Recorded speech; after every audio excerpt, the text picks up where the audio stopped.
మీకు నరదిష్టి తాకిందా లేదా తెలుసుకోవడం ఎలా? ఈ 10 సంకేతాలు మీకు ఎదురైతే మీకు నరదిష్టి తాకినట్టే. 1.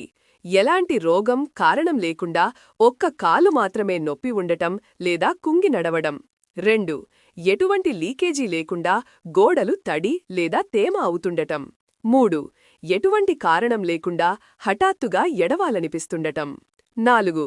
ఊరికే వంట చేస్తూ పదే పదే ఆహారం మాడిపోవడం లేదా కింద పడిపోవడం. 5. రోజంతా ఉత్సాహం లేకుండా నిద్రపోవాలనిపించటం, బలహీనంగా ఫీలవ్వడం. 6. ఇంట్లో ఆరోగ్యంగా పెరుగుతున్న మొక్కలు అకస్మాత్తుగా ఎండిపోవడం. 7. కారణం లేకుండా మళ్లీ మళ్లీ తలనొప్పి రావటం లేదా నుదిటిపై భారంగా అనిపించటం. 8. పసిపిల్లలు, శిశువులు దృష్టి ప్రభావాన్ని పెద్దవారి కంటే ముందుగానే గుర్తిస్తారు. ఎప్పుడూ ఏడుస్తుంటే అది సంకేతం కావచ్చు. 9.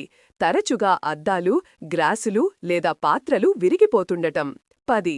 చిన్న చిన్న కారణాలకు పెద్ద పెద్ద గొడవలు, వాగ్వాదాలు జరగడం. మీకు ఇలాంటి సంకేతాలు ఎదురైతే వెంటనే దిష్టి తీసుకోండి, ఆలస్యం చెయ్యకుండా. ఎన్నో పద్ధతులు ఉన్నాయి, మీ ఇంట్లో చేసే ఏ పద్ధతి అయినా పాటించొచ్చు. మీకు అర్థమైందా?